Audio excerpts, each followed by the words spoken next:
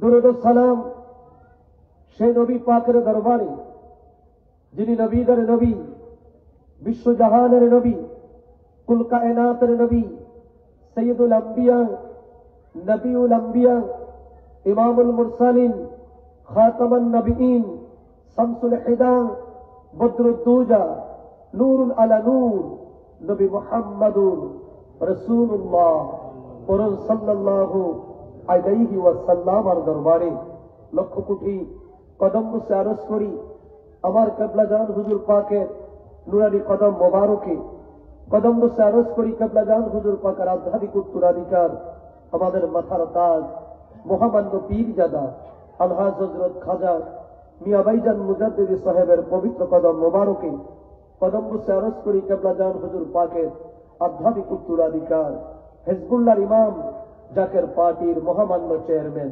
পীরজাদা আলহাজ মুস্তফা আমির ফয়সাল মুজাদ্দিদি সাহেবের পূর্ণ পবিত্র কদম মোবারকে কদম বসে আরজ করি, হযরত খাজা বড় সাসামিয়া মুজাদ্দিদি, হযরত খাজা মেজু সাসামিয়া মুজাদ্দিদি এবং খাজা পরিবারের সম্মানিত সকল সদস্য এবং সদস্য বৃন্দের প্রত্যেকের পাক কদম মোবারকে। মুআজ্জিজ মুহতারাম, আলোচনা সুদীর্ঘ নয়, ছোট্ট করে কিছু কথা বলবো, এরপরে ইনশাআল্লাহ আখিরি মুনাজাত আমরা দিব। আমরা রাজি আছি তো ইনশাআল্লাহ? কালামে হাকিম থেকে একটি আয়াতে কারিমার 13 অংশ আমি তেলাওয়াত করেছি। আল্লাহ তাবারাক তাআলা আমাদের যাদের মা, যাদের বাবা এই জগৎ থেকে বিদায় নিয়ে আজ অন্ধকার কবরবাসী যারা হয়ে গেলেন, আছে না নাই?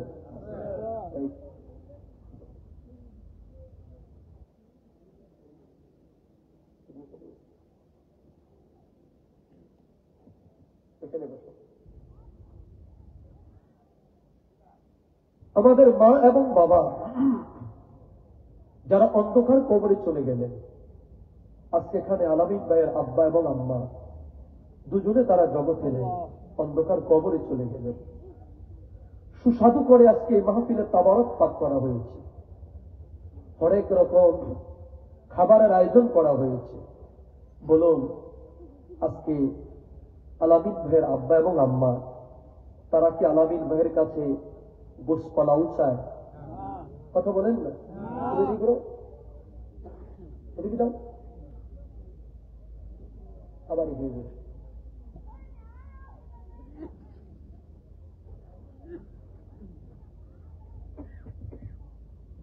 আমাদের কাছে গোশ পোলাও চায় না, আমাদের কাছে কি চায়? আবার চিন্তা করে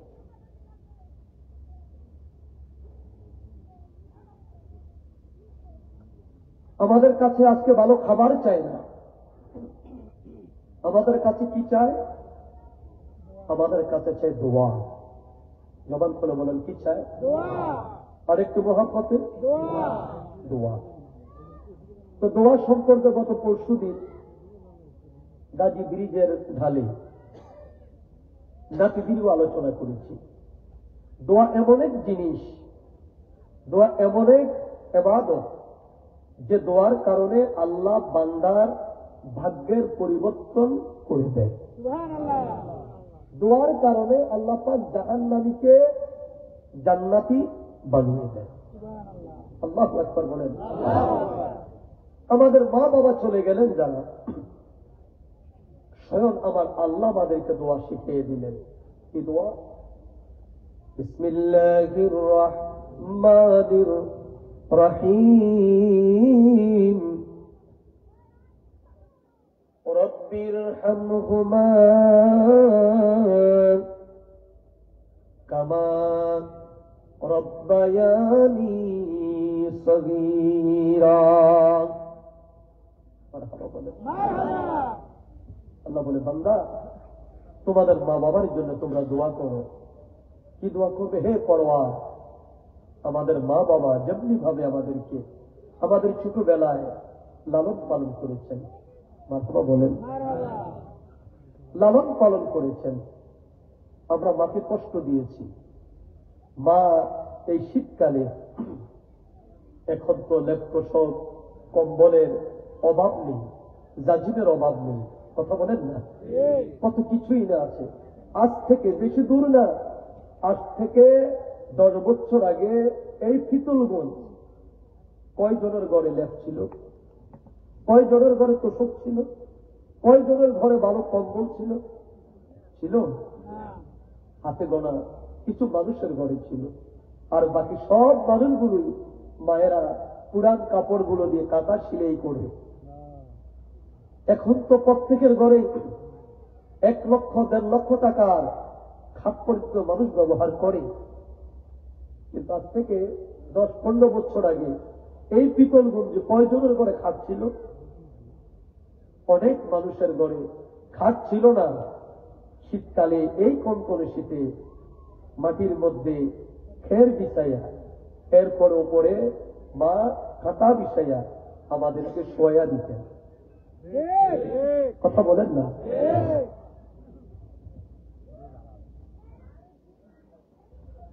মা গরিব ছিলেন, বাবা গরিব ছিলেন, মা গরিব ঘরের বধূ ছিল। বাস্তব কথাগুলো বলছি। এখন আমাদের শোকেস ভর্তি শাড়ি আছে, পাঞ্জাবি আছে, আছে না নাই? শাল আছে, কম্বল আছে, কাপড়ের এখন আমাদের অভাব নাই। এমন সময় ছিল, এমন যুগ ছিল, এমন একটা অবস্থা এক সময় ছিল, যেই সময় মা আমার বাবার ঘরে যেদিন এসেছিলেন, বাবা গরিব থাকার কারণে বছরে মাত্র 2টা কাপড় দিত। কয়টা? জোরে কন্যা, 2টা কাপড় দিত। এই 2 কাপড়ে বছর শেষ। কাপড় চিরে যেত। এখন আমরা বাজারে যাই, কি চাই? কোন কাপড়টা পাতলা, ঠিক না?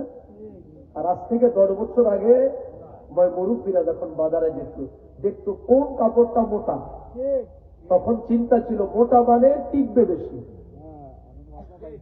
কথা বলে এ আমার মুরব্বী বাবারা,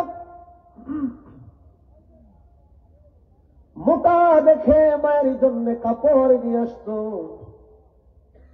দুটা কাপড় দিয়ে মা বছর অতিবাহিত করতেন। বাবা যিনি ছিলেন,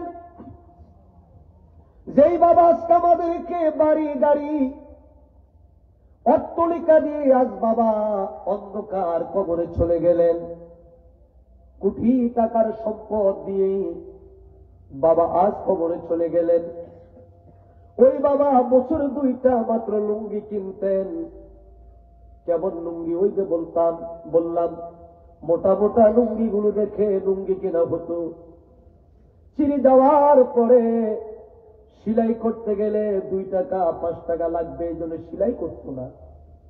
ছিঁড়ে গেছে এটা গিফট দিত। কথা বলেন, গিফট দিত। যে মাথাটা যে দিকটা ছিঁড়ে গেছে ওই দিকটা উপরে করতো, ভালো দিকটা নিচে দিত। ওই দিক যখন আবার ছিঁড়ত ওটা গিফট দিতেন। সে মা বাবা আমাদেরকে রেখে গেলেন এই জগতে। শীতের দিনে মা আমাদেরকে নিয়ে ডান পাশে ঘুমাইতেন। আমরা শিশু ছিলাম, গভীর রাতে মায়ের ডান পাশে প্রস্রাব করে দিয়েছি, মা আমাদেরকে টান দিয়ে বাম পাশে আনতেন। একটু পাওয়ার পরে মায়ের ডান পাশে থেকে বাম পাশে আমরা প্রস্রাব করে দিলাম। মায়ের ডাইনি ভিজা, মায়ের বামে ভিজা। আমরা শিশু মানুষ, আমাদের যদি ঠান্ডা লেগে যায়, যদি নিউমোনিয়া লেগে যায়, ওষুধ কেনার মতো টাকা নাই। সেদিন আমার মা, আপনার মা আমাদেরকে বুকের উপর তিনি জায়গা করে দিলেন। বুকের উপর আমাদেরকে রেখে মায়ের পরনের কাপড়টা দিয়ে আমাদের জড়িয়ে ধরে রাখলেন। আর রাতভর বলতো, আল্লাহ আমার জাদুবড়ির যেন ঠান্ডা না লাগে, আমার কলিজার টুকরা আমার সন্তানের যেন ঠান্ডা না লাগে। আল্লাহ আমার কষ্ট হয় কিন্তু আমার সন্তানদের তুমি অসুখ দিও না, ঠান্ডা দিও না। সারা রাত ভর মা এইভাবে কান্নাকাটি করত আর আমাদেরকে হেফাজত করতেন। আমার প্রিয় ভাইয়েরা, আজ ওই মা আমাদের বাড়ির পাশে মসজিদের আঙিনায় কবরের মধ্যে তারা শায়িত আছে। যেই কবরে আলো নাই, যেই কবরে বাতাস নাই, যেই কবরের একটা জানালা নাই, যেই কবরের একটা দরজা নাই, যেই কবরে একটা বালিশ নাই, ল্যাপ নাই, তোষক নাই, নাই কিচ্ছু নাই, বাকি ওই কবরের উপর ওই কবরে রাখার পরে কতবার বন্যা হয়ে গেল, মায়ের কবর ভেসে গেছে, তলিয়ে গেছে, কতবার ঘূর্ণিঝড় হলো। ওই মাকে ওই বাবাকে কবরে রাখার পর কতবার শিরর হয়ে গেল, কত জোর তুফান হলো, কত খরা হলো। ওই কবরে কেমন আছে মা, একটা দিনের জন্য খবর দিতে পারি নাই। ওই কবরে কেমন আছে বাবা, একটা দিনের জন্য বাবার খবর দিতে পারি নাই। কে ওই মার কবরে খবর দিবে? আল্লাহ বলে, বান্দা আমি আল্লাহ তোমাদের দোয়া শিখাইয়া দিলাম, যেই দোয়া শিখাইলাম ওই দোয়া দিয়ে আমার কাছে ফরিয়াদ করো। আল্লাহ কিভাবে দোয়া করলে তুমি কবুল করবা? আল্লাহ বলে, বান্দা তুমি বলো, রব্বির হামহুমা কামা রব্বায়ানি সগীরা। আয় পরওয়ারদিগার, আমার মা আমার বাবা আমার ছোট্ট বেলায় যেমনি ভাবে আমাকে স্নেহের হাতে লালন পালন করতেন, ডান দিকে বিপদ দেখলে বাম দিকে নিতেন, বাম দিকে বিপদ দেখলে ডান দিকে নিয়ে যেতেন, ডানে বামে বিপদ দেখলে কষ্ট দেখলে মা তার বুকের উপরে কলিজার মধ্যে স্থান দিয়ে রাখত। রব্বুল আলামিন হাজারো অন্যায় করার পরে, হাজারো অপরাধ করার পরে মায়ের কাছে যতই বিচার আসত, মা ওই অপরাধকে অপরাধ মনে করত না।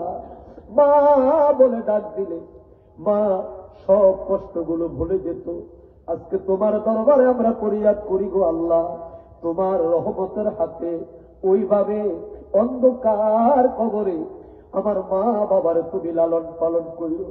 আমাদেরকে লালন পালন করতে যাইয়া মা কবিরা গুনাহ করেছে, নামাজ আদায় করতে পারে নাই, বাবা ঠিক মতো নামাজ আদায় করতে পারে নাই, রমজান মাসের রোজা রাখতে পারে নাই, কত বেহক ভাবে বাবা মা চলেছে।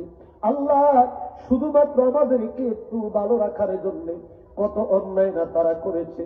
আজকে ওই অন্যায়গুলোর বিচার কইর না। আমার মা আমার বাবার তুমি ক্ষমা করে দাও। আল্লাহর হাবিব বলে, ও দুনিয়ার মানুষেরা শোনো, ও সন্তানেরা শোনো, কোন সন্তান যদি মা এবং বাবার কথা স্মরণ করে আল্লাহ পাকের দরবারে হাত তুলে যদি বলে, আল্লাহ আমার মা বাবারে তুমি মাফ করে দাও, আমার মা বাবারে তুমি ক্ষমা করে দাও, আল্লাহর হাবিব ফরমান সন্তানের চোখের পানি, আল্লাহু আকবার বলেন, সন্তানের চোখের পানি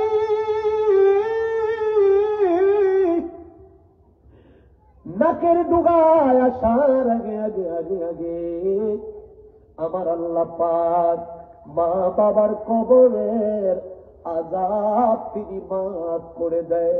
জোরে জোরে বলুন সুবহানাল্লাহ, আল্লাহু আকবার। ওরে মা যার ঘরে নাই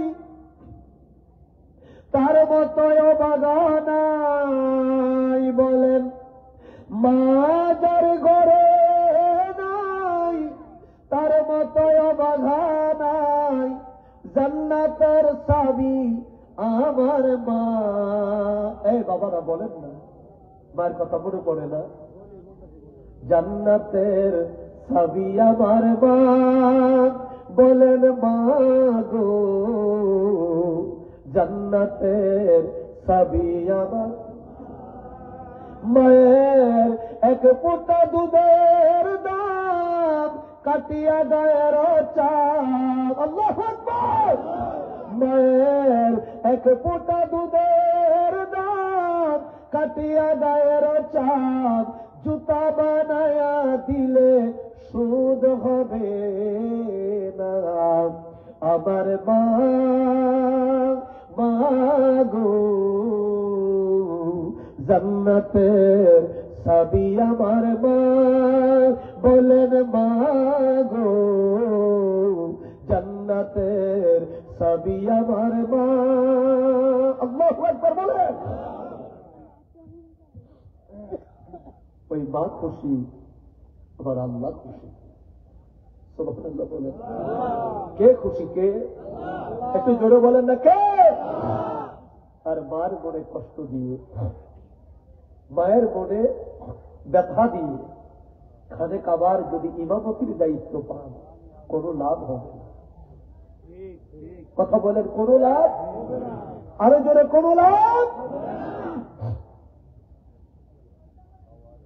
আল্লাহ হাবিব বলে, রিদার রব্বি ওয়া রিদাল ওয়ালিদাইন। মা বাবা যদি খুশি হয় আমার আল্লাহ খুশি হয়।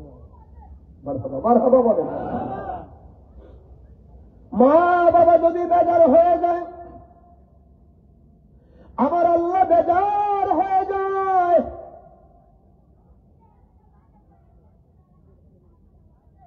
মা বাবার খেদমত উম্মতের জন্য আমার নবী বাধ্যতামূলক তিনি করে দিলেন। আমার আল্লাহর ইবাদত আর মা বাবার হলো, কথা বলেন না, মা বাবার কি? মা বাবার হলো খেদমত। দাদা ভাই একটু কষ্ট করে চেপে বসেন, মাঝখানে খালি রাখা ভালো না। একটু জিকির করেন লা ইলাহা, আসেন জোরে লা ইলাহা, আসেন সামনের গ্যাপগুলো পূরণ করে দেন লা ইলাহা, জোরে লা ইলাহা, আসেন লা ইলাহা, জোরে লা ইলাহা, হক লা ইলাহা, জোরে লা, এই আবার এদিক ঘুরে বসুন, এদিক রাগ করেন না। লা ইলাহা, লা ইলাহা, ভাইজান মা বাবার খেদমত সাইরনা, আমার নবীর দরুদ ভুলেন না, বলেন মা বাবার খেদমত, আসেন আসেন নবীর দরুদ, ভাইজান মা বাবার খেদমত না সারিলে, মা বাবার না সারিলে নবীও তোমায় সারবে না, লা ইলাহা ইল্লাল্লাহ, জোরে লা ইলাহা, হক লা ইলাহা, জোরে লা ইলাহা, লা ইলাহা, লা ইলাহা ইল্লাল্লাহ মুহাম্মাদুর রাসূলুল্লাহ, সাল্লাল্লাহু আলাইহি ওয়াসাল্লাম।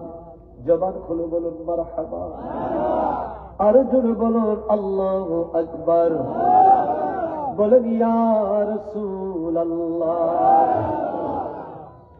মা বাবার খেদমতের দরকার আছে না নাই? আরে জোরে বলেন আছে না নাই? যে পীরের দরবারে মা বাবার খেদমতের আলোচনা হয় না, ওই পীর কখনো হক্কানি পীর হতে পারে না। নবীজি ইন্তেকাল করতেন, নবী বিদায় হয়ে যাবেন, নবীজি ডাক দিলেন, ওমর লাব্বাইক ইয়া রাসূলুল্লাহ, আমি হাজির। নবী আমার ডাক দিলেন, আলী লাব্বাইক ইয়া রাসূলুল্লাহ, আমি আপনার দরবারে হাজির। নবীজি আমার ডাক দিয়ে বলে, আলী রে, ওরে ওমর, আমার মন বলছে বেশি দিন আর আমি জগতে থাকবো না, বিদায় হয়ে যাব। ওরে আলী, ওরে ওমর, আমার ইন্তেকালের আগে আমি তোমাদের কাছে একটা আমানত রেখে যেতে চাই। মারহাবা মারহাবা, কি রাখবেন? আমানত রেখে যেতে চাই। আরে ওমর, আমার ইন্তেকালের পরে এই আমানতটা আমার এক পাগলের কাছে তোমরা পৌঁছে দিও। হযরত ওমর রাদিয়াল্লাহু তাআলা আনহু বলে, ইয়া রাসূলুল্লাহ, ইয়া হাবিবাল্লাহ, হুজুর কি আমানত? আল্লাহর হাবিব বলে, ওমর রে, আমার গায়ে যে জুব্বা মোবারকটা দেখো, এটা আমি তোমাদের কাছে আমানত রেখে গেলাম। আমার ইন্তেকালের পরে আমার এই জুব্বা মোবারকটা নিয়ে করুণ শহরে চলে যেও। মারহাবা বলেন না? ওই করুণ শহরে চলে যাও।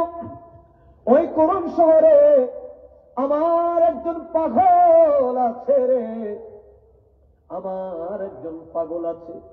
ওই পাগল রে, আমার এই জুব্বাটা উপহার দিও। আর আমার পাগল রে বইল, আমার পাগল যেন আমার গুনাহগার উম্মতের জন্য হাত তুলে আমার আল্লাহ পাকের দরবারে ফরিয়াদ করে, আমার আল্লাহ যেন আমার উম্মতকে ক্ষমা করে দেয়। জবান খুলে খুলে বলেন মারহাবা। আমার শাফাতের কান্ডারি শাফায়াতের কান্ডারি রাসূলুল্লাহ ইয়া মুহাম্মদ মুস্তাফা নবী ইয়া মুহাম্মদ আমার শাফায়াতের কান্ডারি শাফায়াতের রাসূলুল্লাহ ইয়া মুহাম্মদ মুস্তাফা নবী সাল্লাল্লাহু আলাইহি ইয়া মুহাম্মদ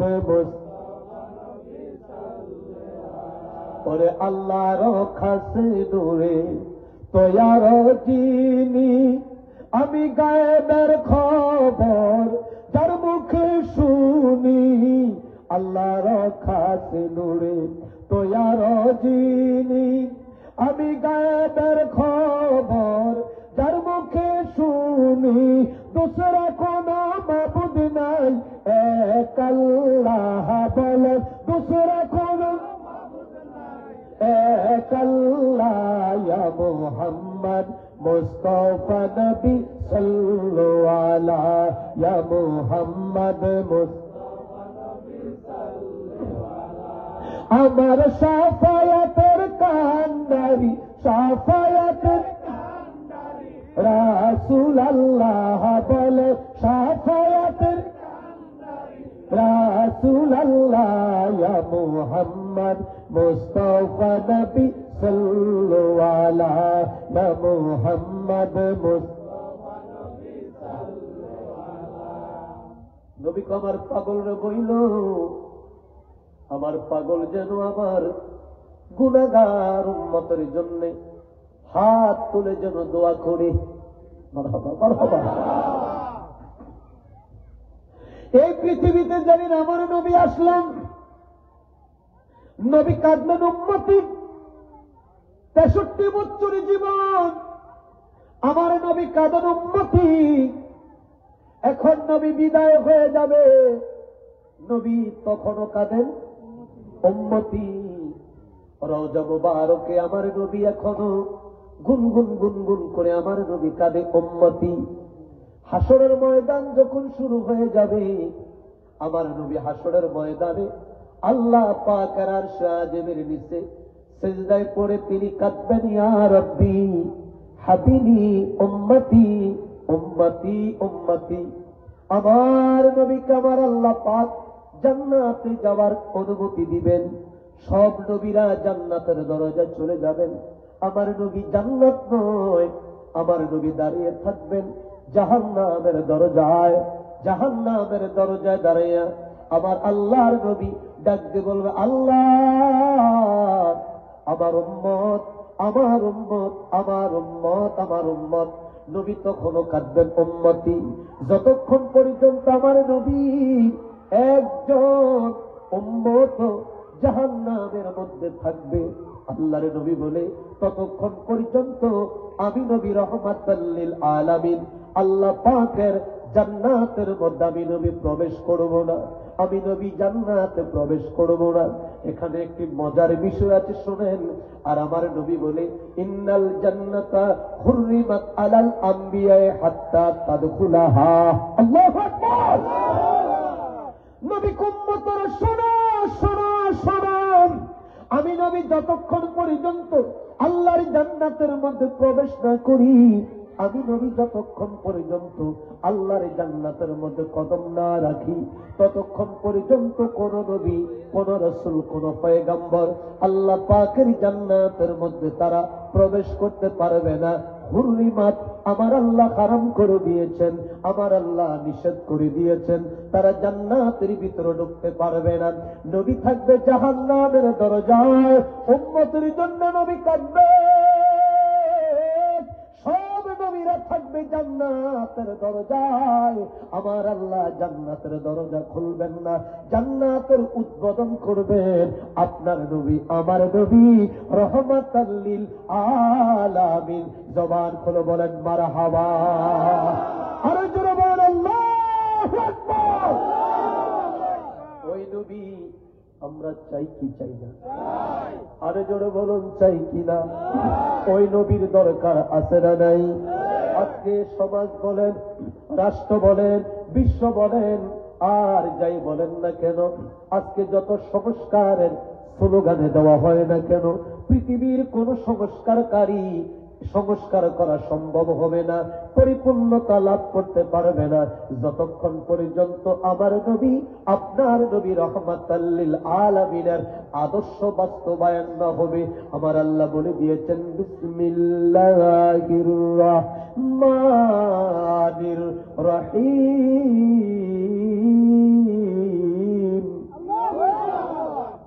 لقد كان لكم في رسول الله أسوة حسنة। مرحبا। আরে জোরে বলেন মারহাবা। কষ্ট হইতেছে? আল্লাহ বলে তোমাদের জন্য গ্রহণযোগ্য, কেউ কথা বলবেন না, তোমাদের জন্য গ্রহণযোগ্য উত্তম আদর্শ হল, উত্তম মডেল হল, সুবহানাল্লাহ বলেন, তোমাদের জন্য গ্রহণযোগ্য উত্তম মডেল হল মুহাম্মাদুর, বলেন মুহাম্মাদুর সাল্লাল্লাহু আলাইহি ওয়াসাল্লাম। জবান হলো মারহাবা। আজকে আমাদের দেশ যেভাবে সংস্কার চলছে, বাবা এত কথা বলেন কেন? লাগবে না, এটা আমার অভ্যাস, চা খাওয়াইলে আরো মনে লাগবে না, আমার অবস্থা আমি করি।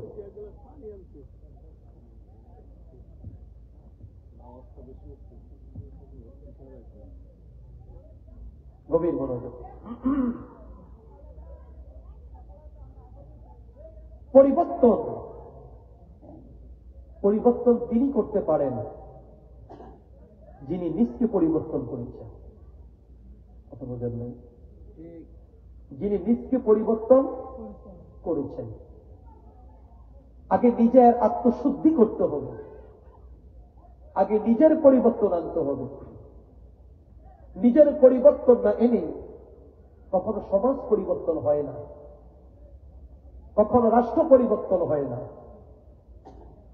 আল্লাহ পাক আমার নবীকে এমন এক যুগে, এমন এক সময় তিনি প্রেরণ করলেন, যে নবীকে যখন পাঠালেন, যে যুগে, যুগের নাম ছিল আইয়ামে জাহিলিয়া।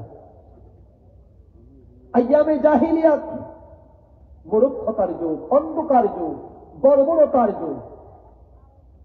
কেমন বর্বরতা? বর্বরতা হল এমন যে আপন সন্তান তার বিধবা মাকে বিবাহ করার প্রস্তাব দিয়েছে। নাউযুবিল্লাহ বলুন। যে যুগে কন্যা সন্তানদেরকে জীবিত দাফন করা হতো, এক আল্লাহর পরিবর্তে যে যুগের মানুষ, এক আল্লাহর পরিবর্তে যে যুগের মানুষ 360 জন খোদা নিজ থেকে বানিয়ে নিলেন। নাউযুবিল্লাহ বলেন। আমাদের প্রভু কয়জন? জবান খুলে বলেন, ইবাদত হবে কার? জোরে বলেন, ইবাদত হবে কার? ইবাদতের যোগ্য শুধু একমাত্র আমার আল্লাহ। সেখানে মক্কার কাফেররা, মূর্তি পূজারীরা খানে কাবার ভিতরে 360টি মূর্তি তারা ঢুকাইলেন। লাত, উজ্জাত, মানাত থেকে শুরু করে মূর্তি পূজা করে। আমার আল্লাহ পাক এই অন্ধ জাতিকে পরিবর্তন করার জন্য, মানুষদের নৈতিক চরিত্রের সংস্কার করার জন্য এমন একজন মহামানবকে পাঠাইলেন, যে মহামানবের না আছে জীবনে একটি গুনাহ, না আছে জীবনে একটি ভুল।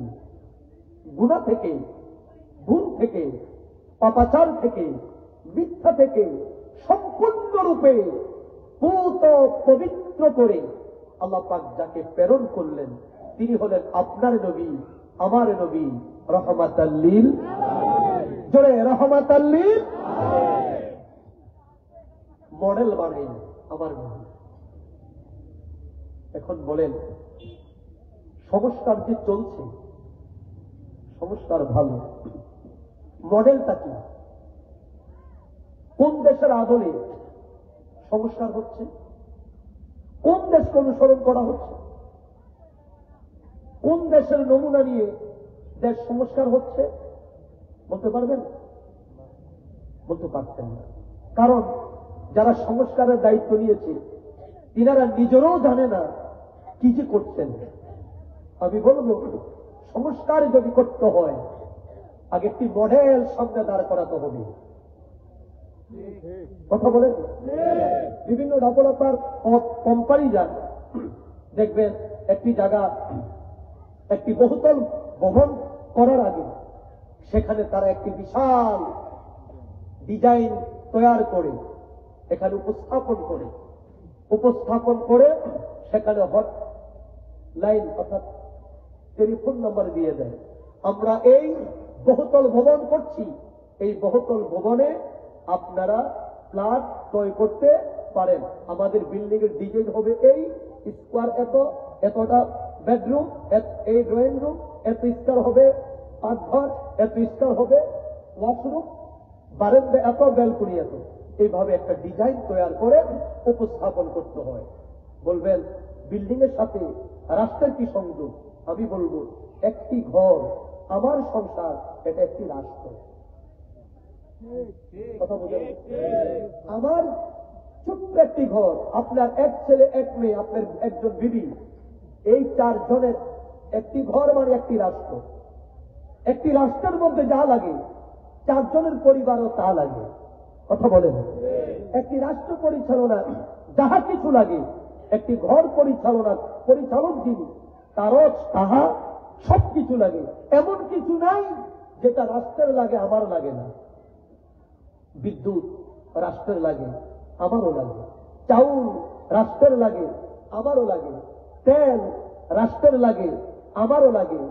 কূটনীতিক সম্পর্ক রাষ্ট্রের লাগে, আমারও লাগে। আমার ছেলেটা এক জায়গায় যে মারামারি করবে, সেখানে আপনি এটা কিভাবে সমাধান করবেন? লাঠি নিয়ে গেলে তো সমাধান হবে না। আপনি প্রয়োজনে আরেকজন মুরব্বীকে অর্থাৎ কূটনীতি, তাকে নিয়ে আপনার সমাধান করেন। রাষ্ট্রের যাহা লাগে একজন পরিবারেরও তাহা লাগে। এর মানে একটি পরিবার, একটি রাষ্ট্র। মনে রাখতে হবে, আমরা যারা আছি আমরা এক একজন করে রাষ্ট্র প্রধান। আমার ঘর যদি ঠিক হয়ে যায়, আল্লাহু আকবার বলেন, রাষ্ট্র সংস্কার করার আগে নিজের ঘর সংস্কার করেন, দেখবেন অটোমেটিক সারা দেশটা সুন্দর হয়ে গেছে। আর দেশ ঠিক করবেন, নিজের ঘর ঠিক করবেন না। বাহিরে বাদগুড়ি বহু করা যায়, অন্যের উপর লাঠি বহু ঘুরানো যায়। ঘরে যদি লাঠি ঘুরাইতে না পারেন, ঘর যদি ঠিক না হয়, এই সংস্কার, এই রাজনীতি, এই নেতৃত্ব বেশি দিন টেকসই হয় না। আমার কথা হলো, রাষ্ট্র সংস্কার হবে, করতে হবে। বাংলাদেশ সংস্কার হবে আজ অথবা কাল। তারা না পারলো কাউকে না কাউকে দিয়ে হলো বাংলাদেশ পবিত্র একটি রাষ্ট্র প্রতিষ্ঠিত হবেই হবে। কারণ এদেশ ওলি আল্লাহদের বাংলাদেশ। কথা বলেন ঠিক কিনা? যেমন রাষ্ট্রকে সংস্কার করার জন্য, বাংলাদেশকে একটি কল্যাণ রাষ্ট্র করার জন্য আমার কেবলাজান হুজুর যেদিন জাকের পার্টি ঘোষণা করলেন, সেদিন কেবলাজান হুজুর বলল, বাবা আমি মদিনার আদলে, কিসের আদলে? মদিনার আদলে আমি এই দেশটা গঠন করতে চাই। মারহাবা বলেন। আজকে যারা আছেন, আপনারা কোন দেশের আদলে করতে চান? আমেরিকা? যদি মনে করেন পশ্চিমা বিশ্বই শান্তি, তাহলে আমি বলে দিব, লিখে নিতে পারেন, পশ্চিমা বিশ্বই মানে খোদার সবচেয়ে বড় গজব। আর খোদা রহমত যদি পেতে হয় তাহলে অনুকরণ করতে হবে মুহাম্মাদুর রাসূলুল্লাহ সাল্লাল্লাহু আলাইহি ওয়াসাল্লামকে। কথা বলেন ঠিক কিনা? আরো জোরে বলেন। কারণ আল্লাহর নবী রাহমাতাল লিল আলামিন এমন এক মহাসংস্কারক তিনি, যেই যুগে নারীর অধিকার ছিল না, মায়ের অধিকার ছিল না। আল্লাহর নবী রাহমাতাল লিল আলামিন সেই জাতিকে মায়ের অধিকার ফিরিয়ে দিলেন। কেমন ফিরিয়ে দিলেন? নবীজি বসে আছে সাহাবী কেরামদেরকে নিয়ে, আল্লাহর নবী রাহমাতাল লিল আলামিনের দরবারে হঠাৎ করে নবী দেখেন একজন বৃদ্ধা মহিলা লাঠিতে ভর করে করে আল্লাহর নবী রাহমাতাল লিল আলামিনের দরবারে আসতেছেন। নবী যে বৃদ্ধা মহিলাকে দেখলেন, বৃদ্ধা মহিলাকে আমার নবী দেখে চিনতে পারলেন। নবীজি ওই বৃদ্ধা মহিলার সম্মানে তিনি দাঁড়িয়ে গেলেন। আল্লাহর নবীর সাহাবীরা বলেন, নবীজি সামনে অগ্রসর হয়ে ওই বৃদ্ধা মহিলাকে আমার নবী রিসিভ করে আল্লাহর নবী হাত মুবারক ধরে বৃদ্ধা মহিলাকে নবীজির স্থানে নিয়ে আসলেন, নবীর জায়গায় আনলেন। আল্লাহর নবী রাহমাতাল লিল আলামিন নবীজির গায়ের চাদর মুবারক নবীজি আমার জমিনের মধ্যে বিছিয়ে দিলেন। ওই বৃদ্ধা মহিলাকে নবীজি চাদরের উপরে বসিয়ে দিলেন। আমার প্রিয় ভাইয়েরা, গভীর মনোযোগ। আল্লাহর নবী চাদর বিছিয়ে দিলেন, বৃদ্ধা মহিলা চাদরের উপরে বসলেন।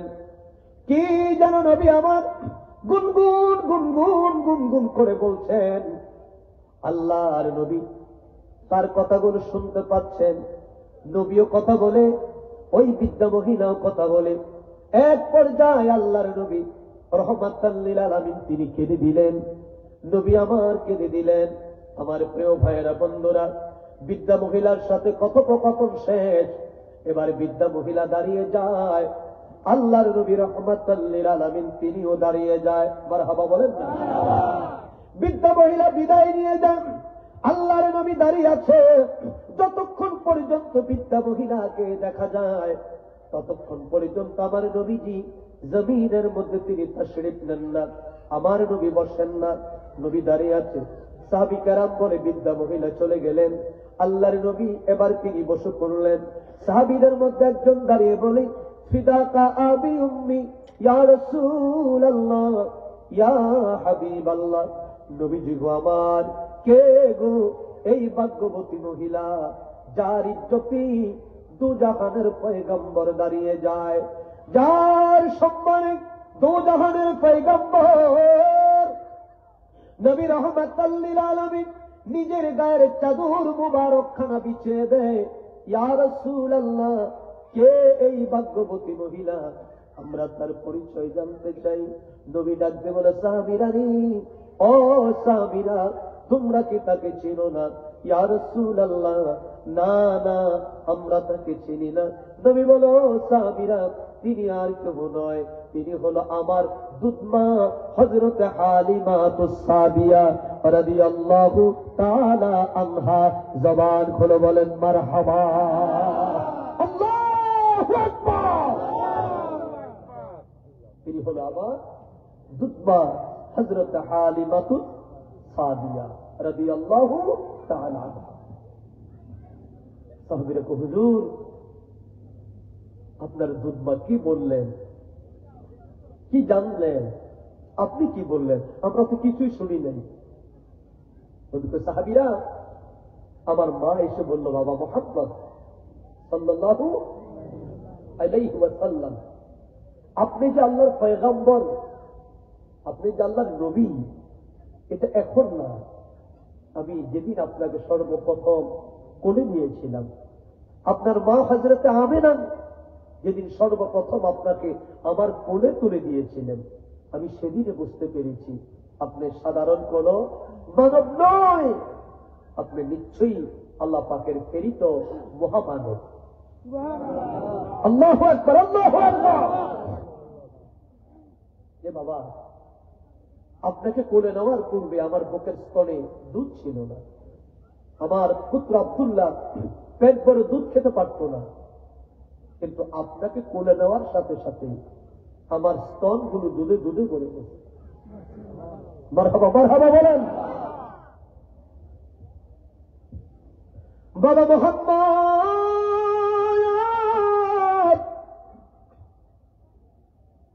আমি এসেছি আপনার নবুয়তের সাক্ষী দেওয়ার জন্য।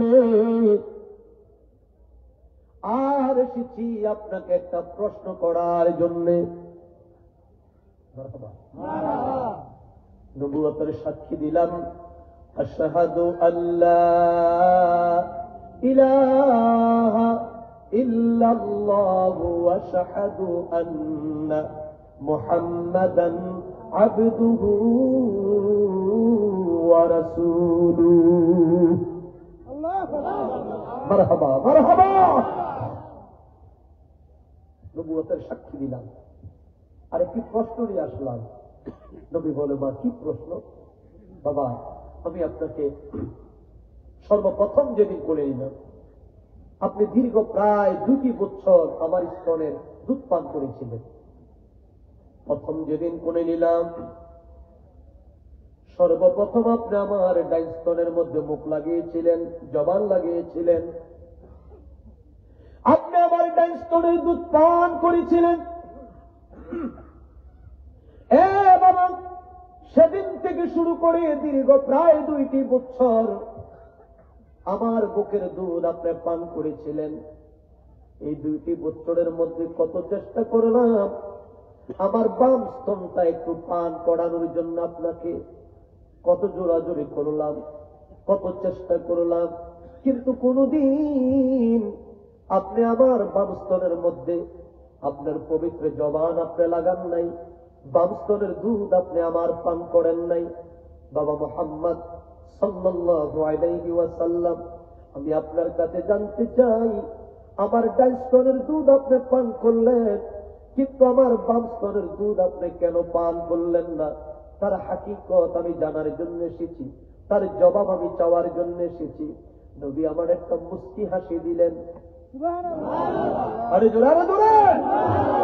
নবী একটা মুস্কি হাসি দিয়ে বলে, বাবা মুহাম্মদ, আমার নবী ডাক দিয়ে বলে, ওই আমার দুধ মা হালিমা তুসাদিয়া, মাগো আপনি শুনেন, ও মা, আমি এই পৃথিবীর মধ্যে 40 বছর পরে আমি নবী না, আমি 40 বছর পরে আমি নবী না। আমি কখন থেকে নবী জানুনি গো মা?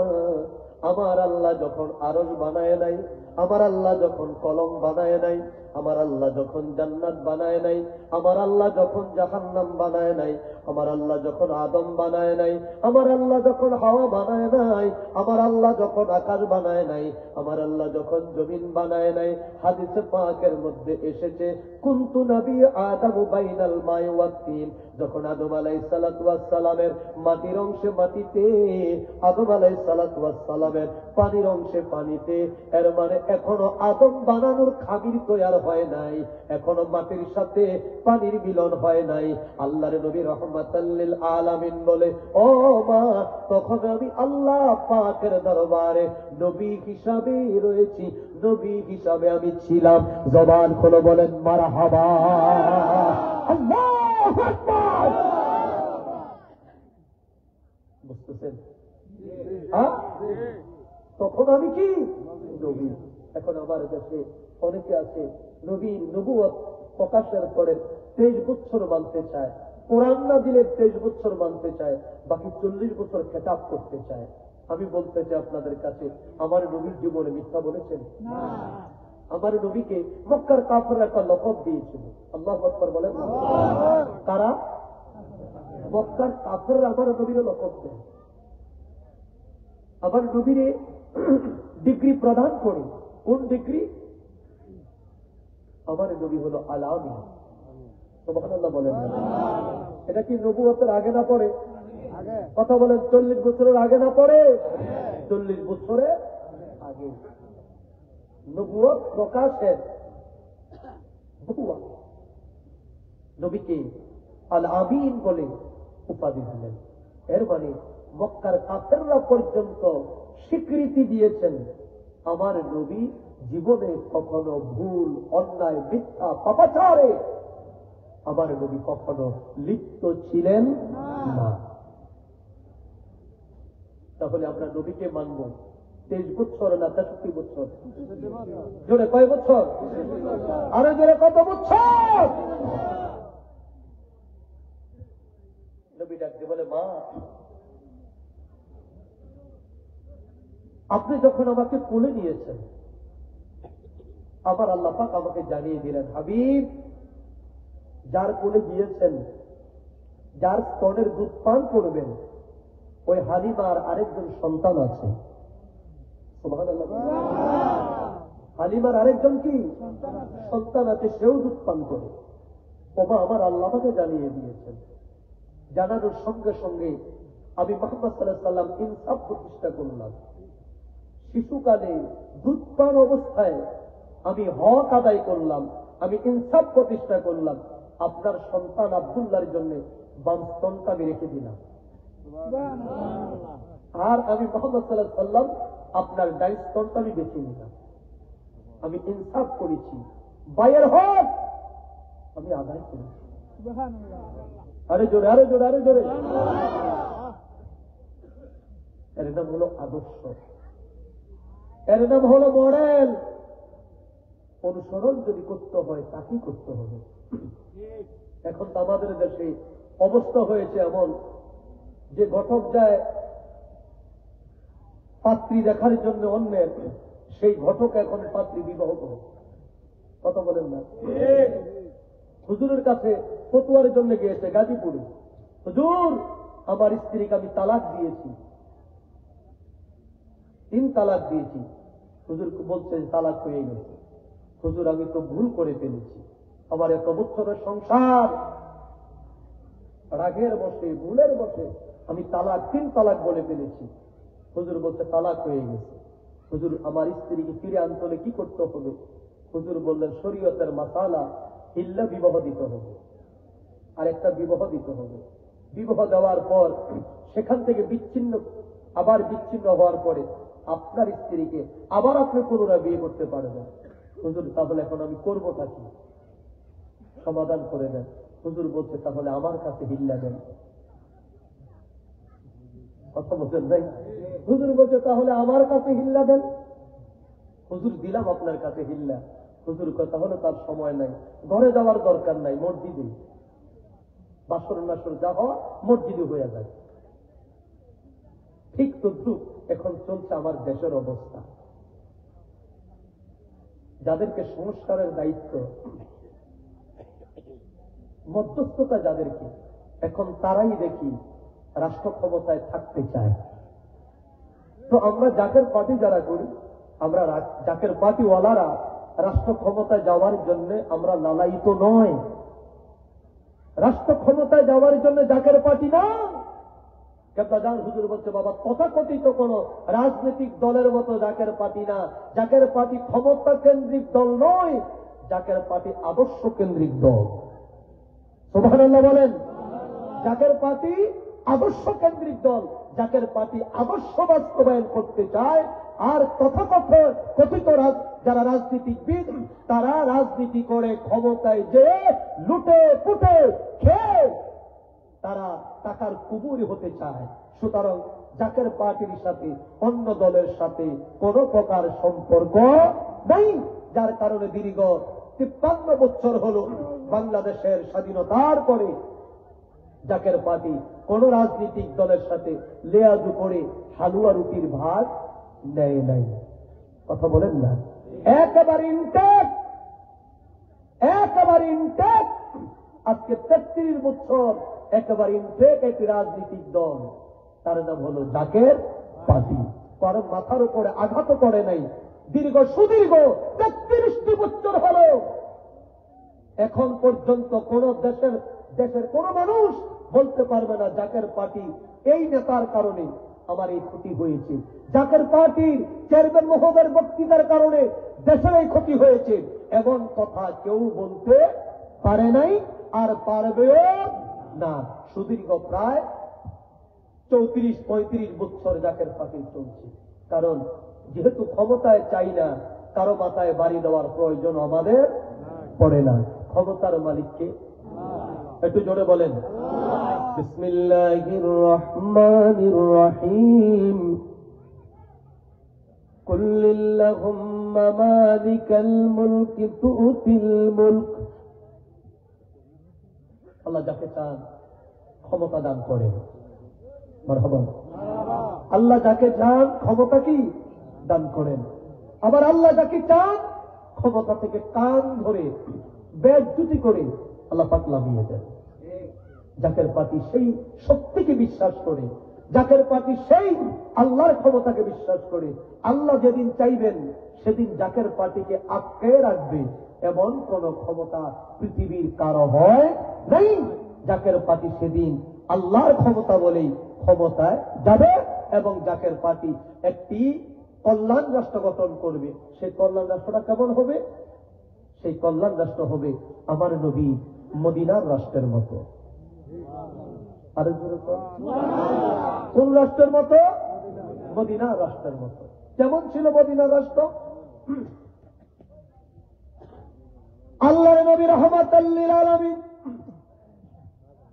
মদিনার রাষ্ট্র তিনি কায়েম করলেন, মদিনার রাষ্ট্র তিনি গঠন করলেন।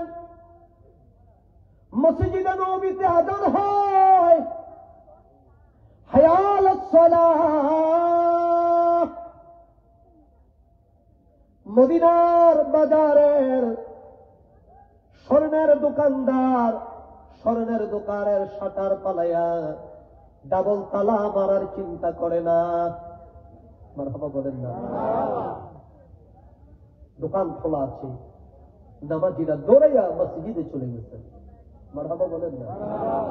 দৌড়াইয়া মসজিদে চলে গেছে। মসজিদে যে নামাজ আদায় করে দোকান খোলা। আমার প্রিয় ভাইয়েরা, কেউ খাবে তো কেউ খাবে না, তার নাম ইসলাম নয়।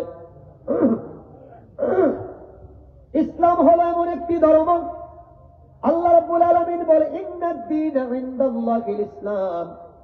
নিশ্চয় আমি আল্লাহর মনোনীত দিন হলো, আমি আল্লাহর মনোনীত ধর্মের নাম হলো ইসলাম।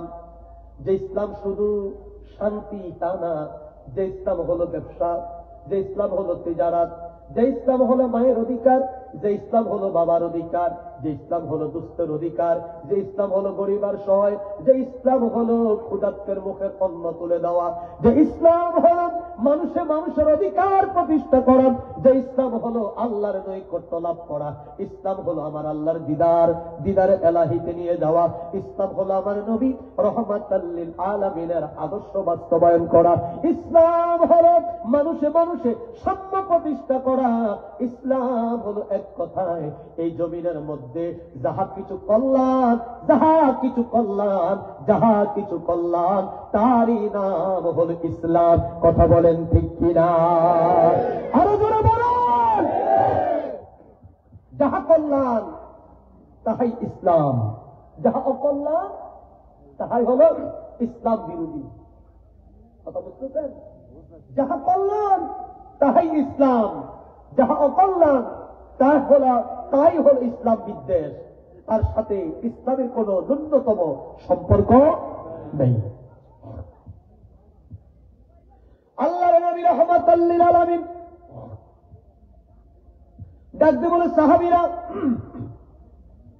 আমি আমার দুধ ভাইয়ের হক আদায় করেছি। আমার মা হালিমাতুস সাদিয়া আর তার খেদমতের জন্য আমি দাঁড়িয়ে গেছি। কারণ আমার মা, আমার কি জোরে, আমার কি মা।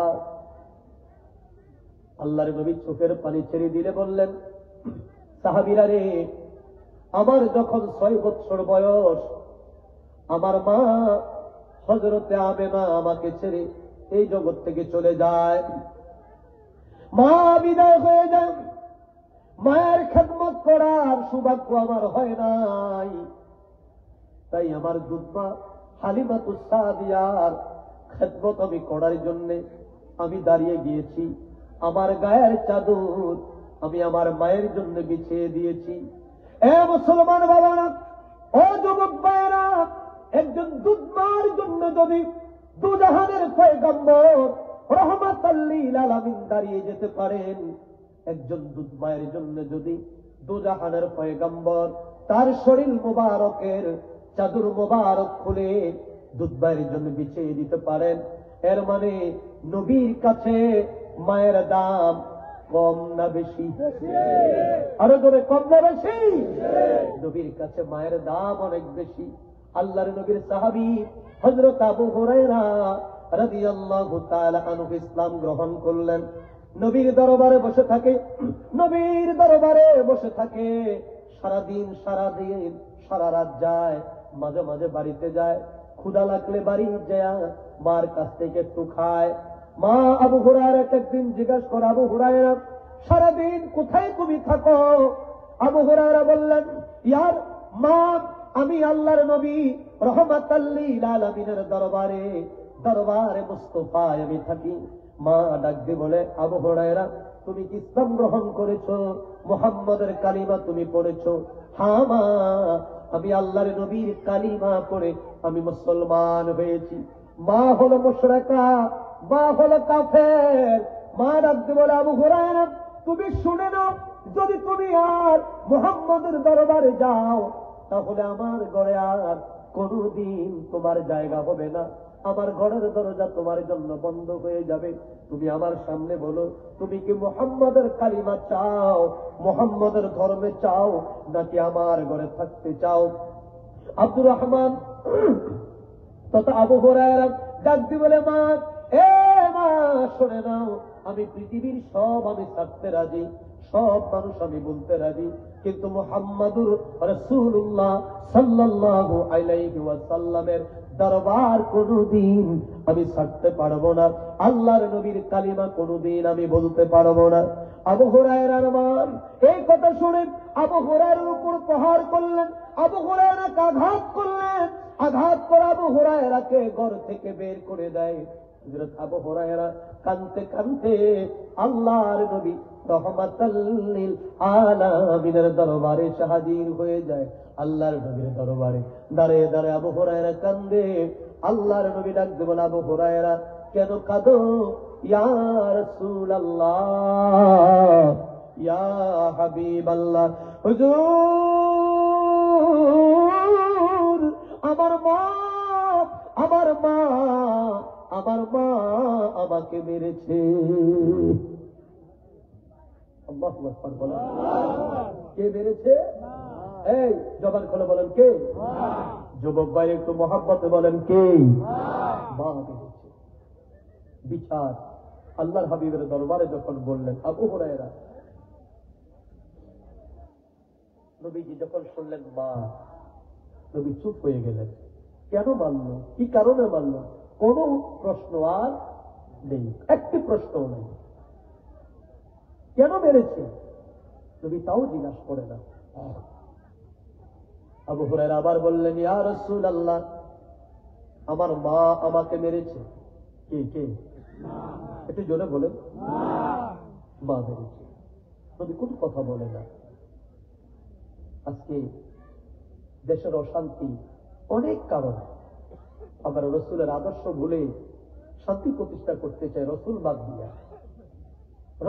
দিয়ে যত শান্তির স্লোগান দেন, কোন শান্তির স্লোগানে লাভ হবে না। হবে না।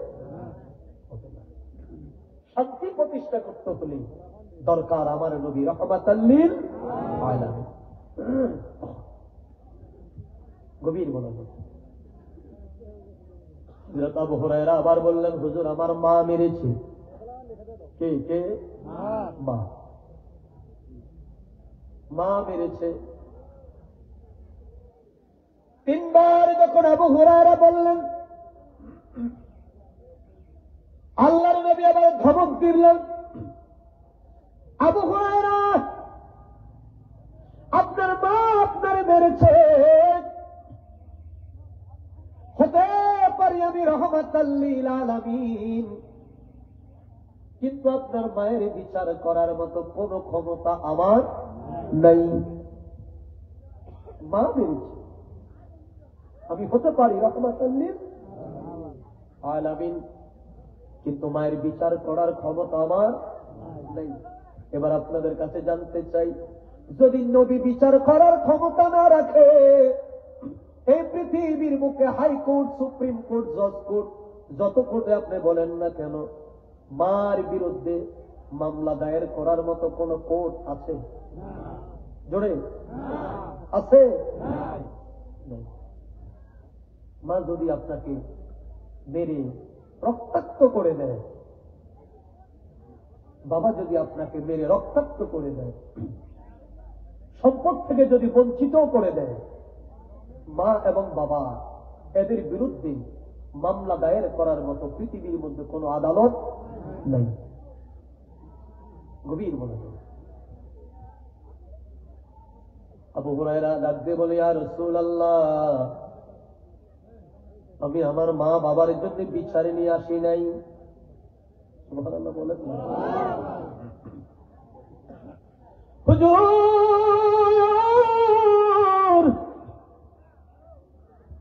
আমি আমার মায়ের জন্য বিচার চাইতে আসি নাই। তাহলে কি চান? হুজুর, আমি জানি আপনি রহমাতাল লিল আলামিন। আপনি দোয়া করলে আল্লাহ কবুল করে। সুবহানাল্লাহ বলেন। আপনি দোয়া করলে আল্লাহ কবুল করে। আমি আমার মার জন্য বিচার চাই না। হুজুর, আপনি আমার মায়ের জন্য একটু দোয়া করেন। নবী তো কি দোয়া? হুজুর, আপনি দোয়া করেন আল্লাহ যেন আমার মাকে হেদায়েত দান করে দেয়। এই জবান খুলে বলেন, কি দান করে দেন? গভীর মনোযোগ। ওয়াজ শুধু শুনলে হবে না, ওয়াজগুলো আমলের জন্য মনে গেছে নেন, সূত্রগুলো ধরে নেন। মা বাবা যদি আপনাকে ঠকায়, মা বাবা যদি আপনার প্রতি জুলুম করে, মায়ের জন্য বিচারে নিয়ে চেয়ারম্যান অফিসে যাবেন? কথা বলেন, যাবেন? আজকে ওয়াদা করেন এলাকার মাতবরের কাছে যাবেন। আবু হুরায়রা কয়, ইয়া রাসূলুল্লাহ, আমার মায়ের জন্য দোয়া করেন। নবী একটু মুচকে হাসি দিলেন। আবু হুরায়রা, মায়ের বিচার করার ক্ষমতা নাই, মায়ের জন্য দোয়া করার ক্ষমতা আমার আছে। এর মানে আপনার মা বাবা যদি আপনার উপরে জুলুম করে, মা বাবার জন্য বিচার নিয়ে কারো কাছে যাবেন না, বরঞ্চ নামাজ আদায় করে আল্লাহর দরবারে হাত তুলে বলেন, আল্লাহ, আমার বাবা আমার ঠকাইছে, আমার কম দিতে, বড় বাইরে বেশি দিতে। হয় না? হয় না? কথা বলে না, হয়নি? এমন হইলে মাতবরের কাছে যাইয়েন না, আল্লাহর কাছে হাত তুলে বলেন, আল্লাহ, আমার বাবা আমার ঠকাইছে, মা আমাকে, আমার উপরে মা জুলুম করেছে, আমাকে মেরেছে। আল্লাহ, তুমি আমার মা আমার বাবাকে তুমি হেদায়েত দান করে দাও, মারে হেদায়েত করে দাও। এই দোয়া করেন। শিক্ষা দিয়েছেন রহমাতাল লিল আলামিন। গভীর মনোযোগ।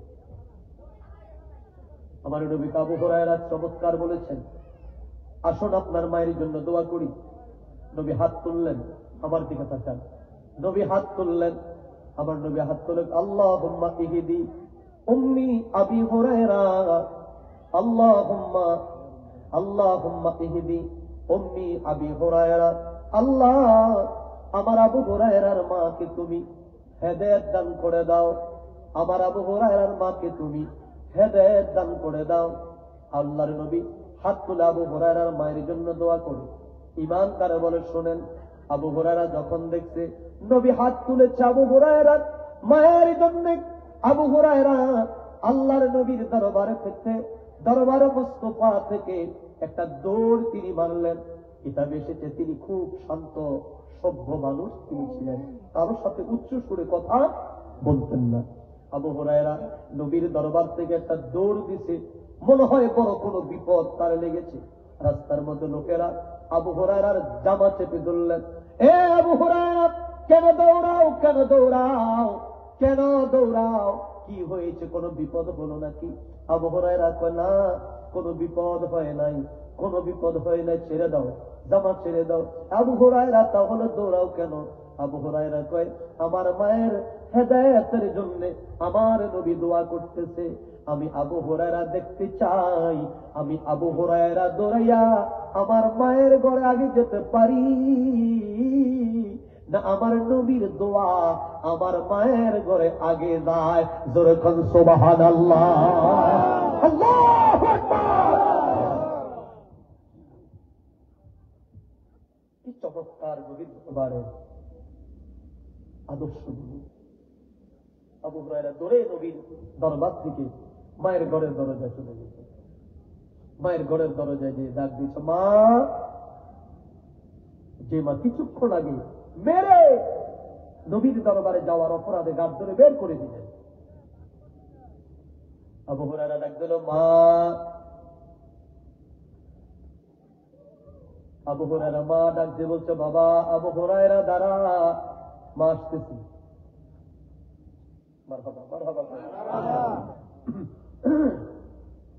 আবু হুরায়রা আমার মা যখন আমার আবু হুরায়রা বলে ডাক দিছে, আমি আমার মায়ের কণ্ঠের মধ্যে, সুবহানাল্লাহ বলেন, মায়ের কণ্ঠের মধ্যে আমি রসুল প্রেমের গ্রাম পাচ্ছি। রসুল প্রেমের গ্রাম, রাগ না, গোসা না, কঠোরতা না, মায়ের কণ্ঠের মধ্যে আমি মায়া পাচ্ছি, রসুল প্রেমের গ্রাম পাচ্ছি। এর মানে আমি বুঝলাম আমি নবীর দরবার থেকে দৌড়াইয়া, আল্লাহু আকবার বলেন না, নবীর দরবার থেকে দৌড়াইয়া আমার মায়ের ঘরের দরজায় আসার আগে আগে আমার আল্লাহ আমার নবীর দোয়া আমার মায়ের ঘরে আগে পৌঁছাইয়া দিছে। মারহাবা মারহাবা। আমার নবীজির গুণের কথা এই কানটুপি নিয়ে যাবো কিন্তু ভাই, আমি বলবো গো কারে বলেন আমার নবীজির গুণের কথা, আমি বলবো গো কারে। ওরে ঘুরিয়া বেড়াইতেন নবী ধারে গো ধারে, নবীজির গুণের কথা বলবো গো কারে বলেন, নবীজির শানের কথা বলবো গো কারে।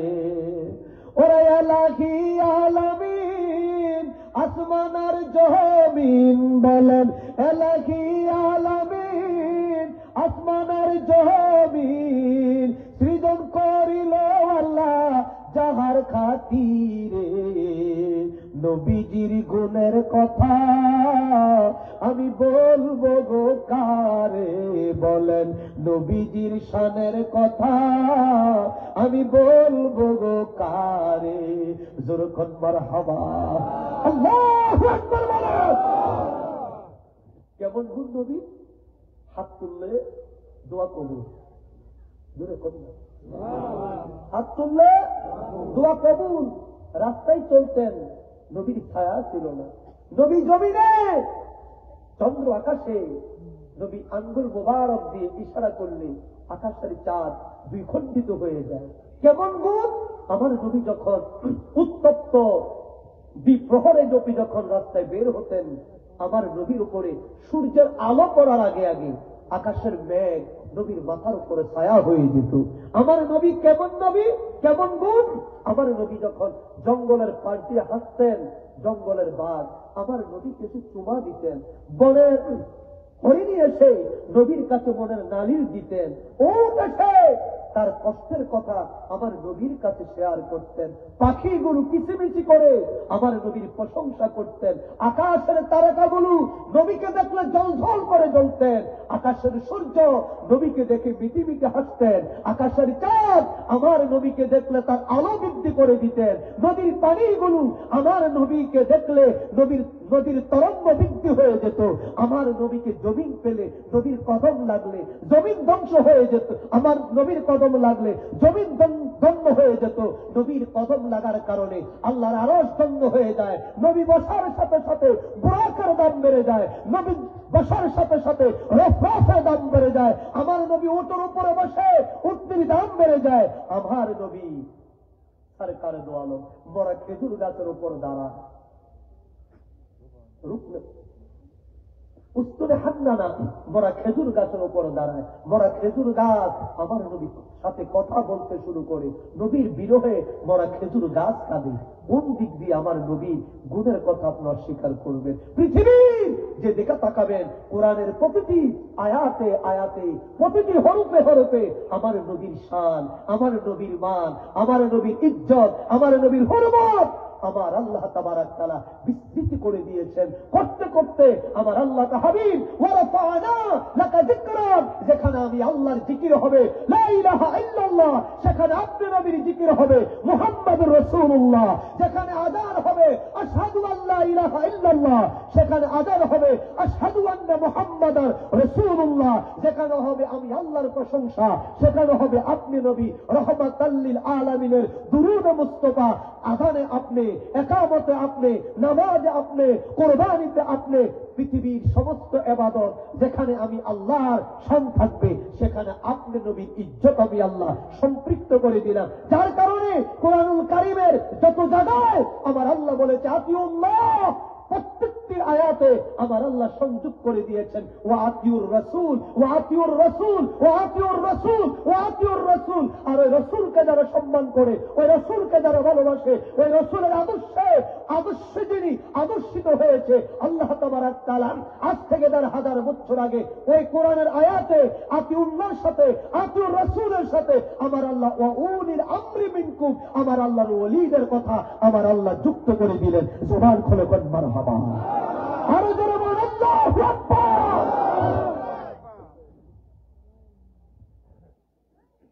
নবী আছে যেখানে, জোরে নবী আছে যেখানে শান্তি আছে, সেখানে কোরআন আছে, সেখানে নবী নাই যেখানে আমার আল্লাহ নাই, সেখানে নবী নাই যেখানে কোরআন নাই, সেখানে নবী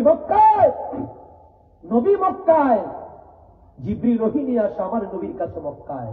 নবী কাবায়, জিবরিল ওহী নিয়ে আসে কাবায়। নবীজি জাবালে নূরে, জিবরিল ওহী নিয়ে যায় জাবালে নূরে। নবীজি সূরে, জিবরিল ওহী নিয়ে যায় সূরে। নবীজি জাবালে রহমতে, জিবরিল ওহী নিয়ে যায় জাবালে রহমতে। নবীজি আমার তায়েফে, জিবরিল ওহী নিয়ে যায় তায়েফে। নবী বদরে, জিবরিল ওহী নিয়ে যায় বদরে। নবী খন্দকে, জিবরিল ওহী নিয়ে যায় খন্দকে। নবী মক্কায়, জিবরিল ওহী নিয়ে আসে মক্কায়। নবী হিজরত করে চলে যায় মদিনায়, জিবরিল আমার নবীর পিছে পিছে কোরআন নিয়ে চলে যায় মদিনায়। এর মানে নবী আছে যেখানে কোরআন আছে, সেখানে নবী আছে যেখানে জিবরিল আছে, সেখানে নবী আছে যেখানে আল্লাহর রহমত আছে, সেখানে। সুতরাং নবী বাদ দিয়ে, নবীর আদর্শ বাদ দিয়ে পৃথিবীর শান্তির আশা করা এটা চরম ধরনের এক বোকামি ছাড়া আর কিছু নয়। কথা বলেন ঠিক কিনা? নবীর আদর্শ ছাড়া এই পৃথিবীতে শান্তি প্রতিষ্ঠা করা চরম বোকামি ছাড়া আর কিছু নয়। চরম মূর্খতা ছাড়া আর কিছু নয়। সুতরাং দেশ, রাষ্ট্র, সমাজ, বিশ্ব, সংসার, ব্যক্তিত্ব যদি ফুটে উঠতে হয় আমার নবী, আমার নবী, আমার নবী, আমার নবী, আমার নবীর আদর্শের কোন বিকল্প নাই। যার কারণে আমার কেবলাদান হুজুর বলছে, বাবা আমি রাসূলুল্লাহর আদর্শ বাস্তবায়নের জন্য আমি জাকের পার্টি ঘোষণা করলাম। কেবলাদান হুজুর বলতে পারতেন এই তরিকা বিশ্বলীর তরিকা, বলতে পারতেন না? কথা বলেন, বলতে পারতেন না? এই তরিকা কাদরিয়া বলতে পারতেন না? পারতেন। হুজুর বললেন না। হুজুর বলল, বাবা এই তরিকা রাসূল পাক সাল্লাল্লাহু আলাইহি ওয়াসাল্লামের সত্য তরিকা। অনেকে প্রশ্ন করে সত্য কেন বলা হলো? এর মানে নবীর তরিকার মধ্যে কি মিথ্যা ছিল? অনেকে প্রশ্ন করে। আমি বলি আমার নবী থাকাকালেও পৃথিবীর মধ্যে নকল নবী ছিল। বুঝলেন নাই?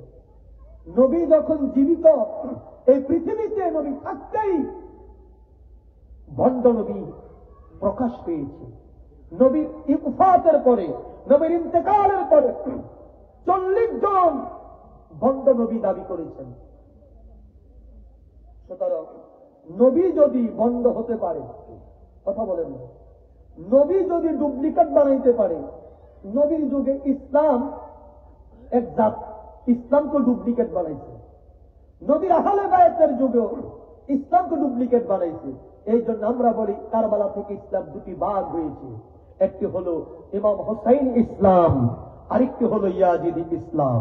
ইয়াজিদের কাছে কোরআন ছিল, অনেকে বলে ইয়াজিদ হাফেজ কোরআন ছিল, আমি বলি হ্যাঁ, অস্বীকার করি না, কিন্তু ইয়াজিদের কাছের কোরআন আর ইমাম হোসাইনের কাছের কোরআন এক নয়।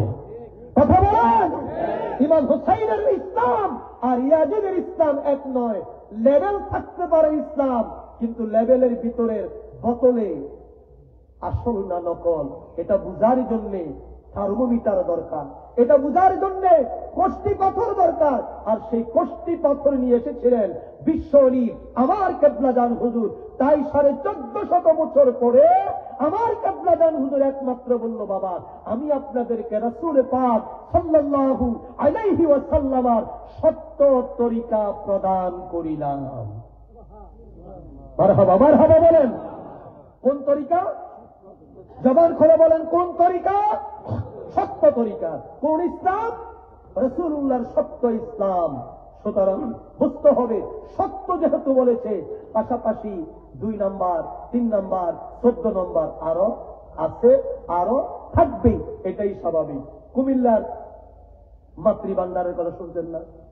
রসমলাই, কথা বলে না, শুনছেন তো? এটা কুমিল্লার ঐতিহ্য ছিল। এখন আপনি কাশপুর ব্রিজ পার হওয়ার পর, এই যে আপনাদের কাশপুর ব্রিজ পার হওয়ার পরে ডাইনে বামে দেখবেন আস্তে আস্তে মাতৃভান্ডার, কুমিল্লার মাতৃভান্ডার। দাউদকান্দি ব্রিজ পার হওয়ার পরে দেখবেন যে রাস্তার 2 পাশে হাজার হাজার মাতৃভান্ডার। তো মাতৃভান্ডারে লিখলেই কুমিল্লার ঐতিহ্যবাহী মাতৃভান্ডার হয় না। আর ঐতিহ্যবাহী মাতৃভান্ডার যেটা, ওইটার কোনো সাইনবোর্ড নাই। আমার এলাকা তো আমি জানি, ওইটার কোনো সাইনবোর্ড নাই। 4 কেজির উপরে এরা একজনের কাছে বিক্রি করে না। কথা বুঝতেছেন? 4 কেজির উপরে এরা একজনের কাছে বিক্রি করে না। এরপরে সেখানে সিরিয়াল দিয়ে কাতার ধরে খাড়াইতে পারে। আর 2 নম্বর যারা লাইটিং করে কুমিল্লার মাতৃভান্ডার ডিসপ্লে হচ্ছে, এলইডি সাইনবোর্ড লাগায়া জিগজাগ লাগায়া রাখছে, ঐতিহ্যবাহী কুমিল্লার মাতৃভান্ডারের রসমলাই। আসলে কি ঐতিহ্যবাহী? আসলে কি 1 নাম্বার? 1 নাম্বার নাই। কেবলাজান বলতো, বাহিরের রূপে ধাঁধা লাগিল রে, তুই মজিলি মা কালো দেখি ভেল। আজকে লেবাস দিয়ে ইসলামকে ঢেকে দেওয়া হয়েছে, লেবাস দিয়ে আজকে ইসলামকে ঢেকে দেওয়া হয়েছে, লেবাসের মধ্যে ইসলামকে সীমিত করা হয়েছে। অথচ আল্লাহর নবীর জীবনে আদর্শ খুলে দেখেন, আল্লাহর নবীর সাহাবীদের জীবন আদর্শ খুলে দেখেন। আল্লাহর নবীর সাহাবীদের মধ্যে এমন সাহাবী ছিল, যেমনি ভাবে উহুদের যুদ্ধে আল্লাহর নবী যখন ঘোষণা করলেন, ও সাহাবীরা, উহুদের যুদ্ধে আজকে যারা শহীদ হলো, এই শহীদদেরকে তোমরা গোসল দিও না, বিনা গোসলে রক্ত মাখা অবস্থায় তোমরা তাদেরকে দাফন করে দাও। তোমরা তাদেরকে রক্ত মাখা কাপড় দিয়া কাফন পরাইয়া তোমরা তাদেরকে দাফন করে দাও। একজন সাহাবী আসলেন আল্লাহর নবীর দরবারে, ডাকতে বলে, ইয়া রাসূলুল্লাহ, ইয়া হাবিবাল্লাহ, আমাদের এক ভাই আল্লাহর হাবিবের একজন সাহাবী শহীদ হয়েছে, হুজুর তার পরনের মধ্যে কাপড়ের মাত্রা হলো এতটুকু, আমরা যদি তার মাথার অংশ ঢাকি তার কদমের অংশটা খালি হয়ে যায়, আর কদমের অংশ যদি ঢাকি তার মাথার অংশটা খালি হয়ে যায়। ইয়া রাসূলুল্লাহ, আপনি বললেন যার যার পরনের কাপড় দিয়া তার কাপড় পরিধান করানোর জন্য, কিন্তু তার পরনে যতটুকু কাপড় আছে এই কাপড় দিয়া তো তার কাফন পরানো সম্ভব হয় না। ইয়া রাসূলুল্লাহ, কেমন করে তার কাফন আমরা পরাবো? আল্লাহর নবী ধা ধা করে চোখের পানিগুলো ছেড়ে দিয়েছে। নবী ডাক দিয়ে বলে, উম্মতেরা শোনো, ও আমার সাহাবীরা, আজকে আমার পাগল, আমি নবীর প্রেমে পাগল হইয়া উহুদের ময়দানে জীবন দিল, কাপড়ের কাপড়টুকু পর্যন্ত আজকে পাইল না। আখিরি জামানায় আমার উম্মতের অবস্থা হবে তার ব্যতিক্রম। আমার উম্মতের গড়ে কাপড়ের অভাব থাকবে না, কাপড় পরিধান করার পরেও তারা উলঙ্গ থাকবে। আজকে আমরা দেখি আমাদের সমাজে, আমাদের গ্রামে, আমাদের পরিবারে, আমাদের রাষ্ট্রে আমাদের মা বোনেরা যেভাবে কাপড় পরিধান করে, কাপড়ের দাম ঠিক 45,000। কত? কথা বলেন কত? 45,000। কিন্তু কাপড়ের যে মান, কাপড়ের যে সুতা, এই সুতা দিয়ে মানুষের, আমার প্রিয় ভাইরা, শরীর ঢাকা হয় না, বরঞ্চ তাকে উলঙ্গ করে দেয়। কথা বলেন ঠিক কিনা? আল্লাহর নবী এই কথা বলে আজ থেকে 1450 বছর আগে নবী কাঁদলেন। পরিশেষ আমার নবী বলল, সাহাবীরা যাও, উহুদের পাহাড় থেকে কিছু ঘাস এনে, খেজুরের কিছু ডাল এনে আমার পাগলের কদমের অংশ ডেকে তাকে তোমরা দাফন করে দাও। এর মানে ইসলামের ওই যুগে লেবাস ছিল না, কিন্তু তাদের হৃদয়ের মধ্যে ঈমান ছিল। ঈমান, কথা বলেন। টাকনু পর্যন্ত জুব্বা ছিল না, মাথার মধ্যে বড় বড় পাগড়ি ছিল না, পাঞ্জাবির মধ্যে দামি দামি বুতাম ছিল না, গায়ে ভালো ভালো কোট ছিল না, কিন্তু তাদের হৃদয়ের মধ্যে ঈমান ছিল। আজকে আমরা ইসলামকে লেবাসের মধ্যে বাইন্ডিং করে ফেলেছি, লেবাসের মধ্যে আমরা ঢুকিয়ে ফেলেছি। আজকে আমাদের পাগড়ি আছে, আমাদের টুপি আছে, আমাদের জুব্বা আছে, আমাদের রুমাল আছে, আমরা মনে করি এরই নাম ইসলাম। আমি বলবো লেবাসের নাম ইসলাম নয়, ইসলাম হলো একটি আদর্শের নাম। সে আদর্শ হলো আমার নবী রহমাতাল লিল আলামিন। কথা বলেন ঠিক কিনা? আরো জোরে। ইসলাম হলো আমার নবীর আদর্শের নাম। প্রিয় ভাইয়ের আমার, বন্ধুরা আমার, যার কারণে আমার আল্লাহ বলে কাল হাসরের ময়দানে আমি বান্দার চেহারার দিকে তাকাইয়া বিচার করব না, আমি বান্দার লেবাসের দিকে তাকাবো না, বান্দার শিক্ষার দিকে তাকাবো না। কে মুফতি, কে মুহাদ্দিস, কে শাইখুল হাদিস? কথা বলেন না।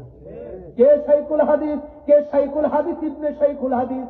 আল্লাহ বলে কাল হাসরের ময়দানে এই পরিচয় আমি দেখব না, এই পরিচয় আমি দেখব না।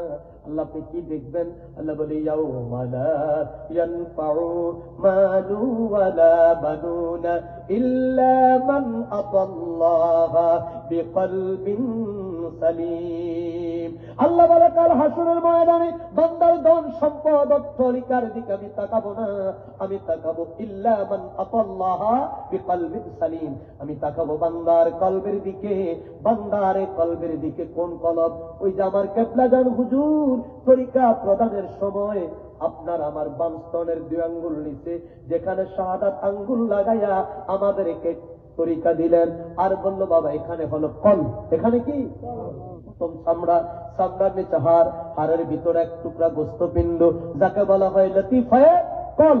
কেবলা জান হুজুর যেখানে পবিত্র আঙ্গুল মোবারক লাগাইয়া আমাদেরকে তরিকা প্রদান করলেন, ওই কলব আল্লাহ বলে ইল্লা মান আতাল্লাহা বিকলবিন সালিম। ওই জায়গাটা যদি পবিত্র হয়, ওই জায়গাটা যদি সালিম হয়, ওই জায়গার মধ্যে যদি নবীর প্রেম থাকে, ওখানে যদি নবীর ভালোবাসা থাকে, ওই কলবে যদি আমি আল্লাহর জিকির থাকে, আমি আল্লাহ তার জন্য সুসংবাদ দিব। আল্লাহ কি সুসংবাদ? আল্লাহ বলে ফাদখুলি ফি ইবাদি ওয়াদখুলি জান্নাতি। মারহাবা মারহাবা। ওরে কলব তোমার জিন্দা রবে, মরণ হবে না। মারহাবা বলেন। কষ্ট হইতেছে? 11টা বেজে গেছে। ওরে কলব তোমার জিন্দা রবে, মরণ হবে না। বলেন কলব তোমার জিন্দা রবে, মরণ হবে না। ওর সময় থাকতে পীরের কদম, সময় থাকতে পীরের কদম কর সাধনা। কলব তোমার জিন্দা রবে, মরণ হবে না। বাইরে কলব তোমার জিন্দা রবে, মরণ হবে না। মুর্শিদ যারে দয়া করে নাইতে পারে খাজায় যারে দয়া করে, আউলিয়া বা নাইতে পারে ওরে এক পলকে দেখায় তারে, বলেন এক পলকে দেখায় তারে মক্কা মদিনা। কলব তোমার জিন্দা রবে মরণ হবে না, বলেন কলব তোমার জিন্দা রবে মরণ হবে না। ওরে সময় থাকতে পীরের কদম, সময় থাকতে পীরের কদম কর সাধনা, কলব তোমার জিন্দা রবে মরণ হবে না, বাকি কলব তোমার জিন্দা রবে মরণ হবে না। জবান খোলো কর মারহাবা।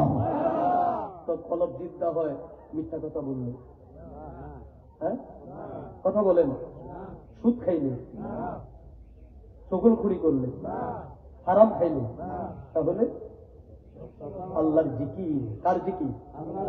আরে জোরে বলেন। আল্লাহ বলে আলা বিজিকরিল্লাহি তাতমাইন্নুল কুলুব। বান্দারে তোর আত্মায় শান্তি নাই, মনে অশান্তি, এই অশান্তি যদি দূর করতে চাও, অশান্ত আত্মায় যদি প্রশান্ত পেতে চাও, তাহলে বেশি বেশি করে আমি আল্লাহর জিকির করো, আমি আল্লাহর জিকির করো। এই জন্যে তরিকায় কাদরিয়া বলেন, তরিকায় সিস্তিয়া বলেন, তরিকায় নকশবন্দিয়া বলেন, তরিকায় মুজাদ্দিদিয়া বলেন, তরিকায় সরওয়ার দিয়া বলেন, যত তরিকা আছে সকল তরিকায় সকল মাশায়েখগণ সকাল সন্ধ্যা আপন আপন মুরিদদেরকে আল্লাহর নামের জিকিরের তালিম দেয়। সুবহানাল্লাহ বলেন।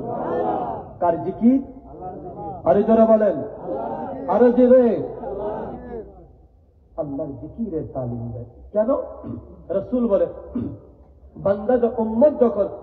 বান্দা যখন একটি গুনার কাজ করে, বান্দার কালবে একটি কালো দাগ পড়ে যায়, আরেকটা গুনার কাজ যখন করে আরেকটা কালো দাগ পড়ে যায়, আরেকটা গুনার কাজ যখন করে আরেকটা কালো দাগ পড়ে যায়। এইভাবে বান্দা গুনাহ করতে করতে বান্দার কলবটা কালো হয়ে যায়, বান্দার কলবটা অপবিত্র হয়ে যায়।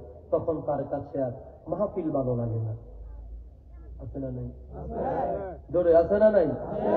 মাহফিল ভালো লাগে না, জিকির ভালো লাগে না, কোরআনের কথা ভালো লাগে না, পবিত্র কথাগুলো ভালো লাগে না, কোরআন তেলাওয়াত ভালো লাগে না, নবীর শান মান শুনতে ভালো লাগে না, আউলিয়া কেরামের মজলিসে বসতে তার কাছে আর ভালো লাগে না। রাসূল বলে এই কলব যদি পরিষ্কার করতে হয়, প্রত্যেক বস্তু পরিষ্কারের এক একটি মেডিসিন আছে। আছে না নাই? জামা পরিষ্কার করার মেডিসিন কি? জামা, হুইল পাউডার। আর আপনার ঘরের বেগম সাহেবের পাতিলের তলা কালা হয়ে গেছে, পরিষ্কারের মেডিসিন কি? কথা বলেন না। বিমবার।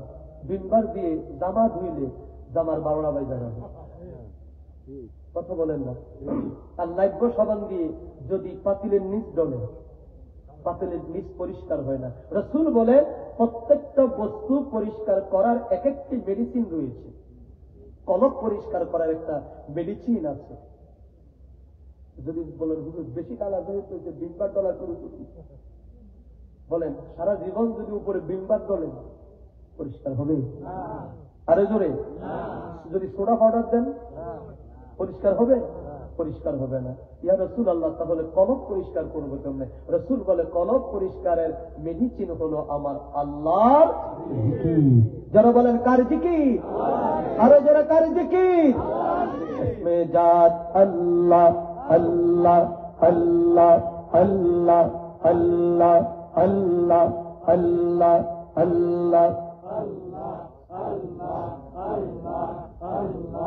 আল্লাহ আল্লাহ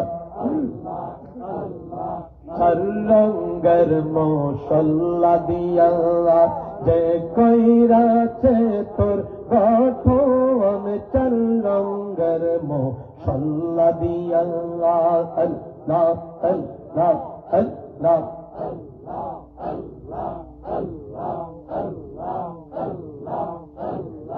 দীপক নিশি বাবার বসে, দীপক নিশি বাবার বসে ডাকো তারে সর্বক্ষণ, চার রঙ্গের মশাল্লা কইরা সে তোর গঠন চার রঙের মশলা দিয়া যে কইরা সে তোর গঠন আল্লাহ আল্লাহ আল্লাহ আল্লাহ আল্লাহ আল্লাহ